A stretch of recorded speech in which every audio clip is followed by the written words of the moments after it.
Baroque interiors will make you Baroque over time because you just can't afford them.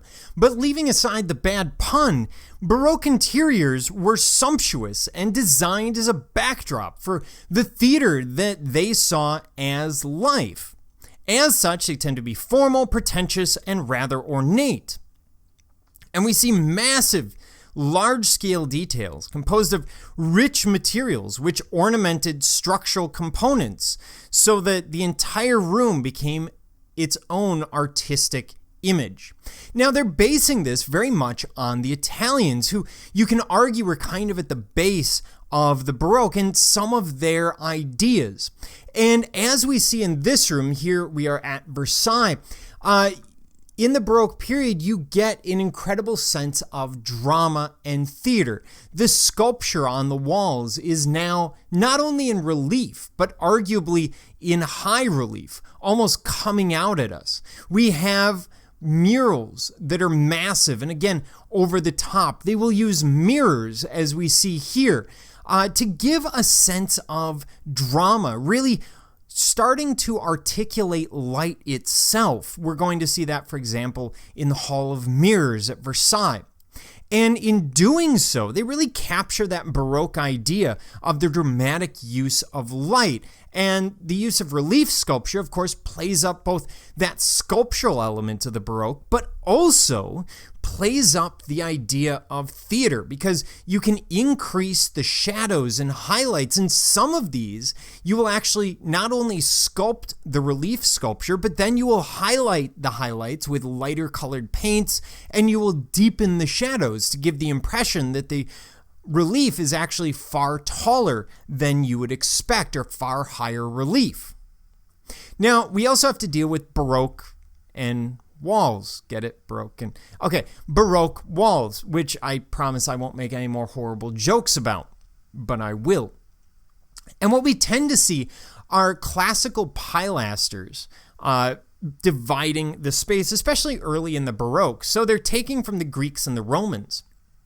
Now, oftentimes these will be squared rather than rounded, because that sort of fits the feel and the form of the wall. If it were rounded, it would stick out quite a bit. It would be a little awkward.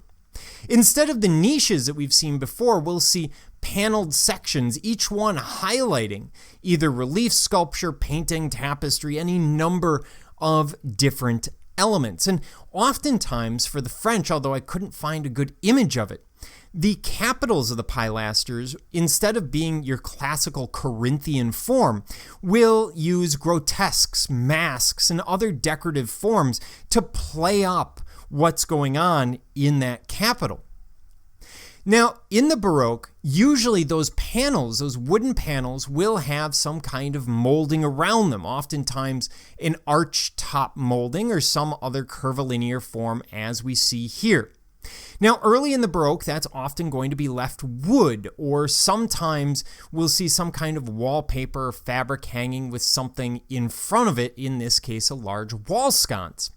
As we move into the Rococo, those panels will increasingly become pastel colored, eliminating that sense of drama and kind of drawing everything back just a little bit from the Baroque. But you can get a sense from this room, looking at this wall, how dramatic it really is. We have a fairly bright red, a fairly bright blue, a white, a gold. We have all these colors. It's almost gaudy and over the top, but yet that's very much what the Baroque was. It was very gaudy, very over the top, involved in the pomp and pageantry that is either aristocracy or the church, depending on the setting that you're dealing with. And we do see those patterned backgrounds that we saw in the Renaissance coming out again, either painted in place or in some cases in the form of wallpaper. And these forms still exist today. You can still find them in church ceilings and other places.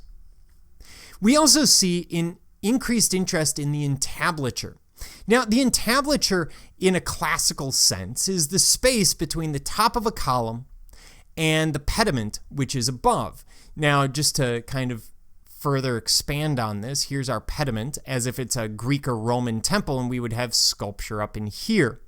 So everything between the columns and the pediment is considered the entablature. Indoors, you can have an entablature over a door, everything from the door to the top of the cornice. But in this case, when we move into the Baroque, because nothing can be simple here, I can't just give you a straight answer. The entablature will actually be the space between the cornice and the ceiling, which will develop as a larger and larger space. Sometimes it's referred to as an attic space.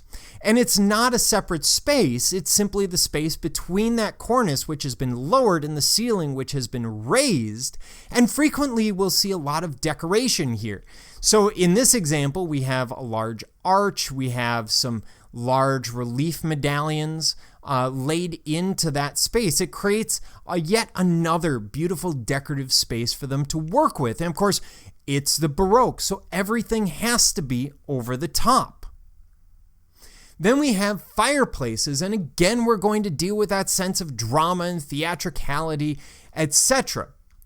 What you're going to see is something that becomes increasingly ornate. We're going to see a lot of human forms, sometimes a half man, an atlantid, or a caryatid on the uprights of either the chimney piece or on the uprights of the fireplace itself. Now, as sort of foreshadowing for the Rococo, we will start to see mirrors put above the fireplace. That will be a much more Rococo thing when we get to it, but it starts in the Baroque. And we see some Renaissance forms coming through. Here we arguably have a putti head. Here we have that large plaque that we've seen in the Renaissance. Here we have the curvilinear forms, that natural plant-like form. And most of these during the Baroque are going to be stone, often marble. Occasionally we'll see wood, but not that often. And then usually it extends well beyond the fireplace. So in this case, it would actually go to the ceiling, or at least to the cornice, which of course would extend out on either side. Remember, the fireplace, just like any other piece in a Baroque room, does not stand on its own. It is part of the entirety of the design. The whole thing would be done by a single person or a single group with a single sort of thought in mind for what this space will look like. Each element, such as the fireplace, has to fit within it.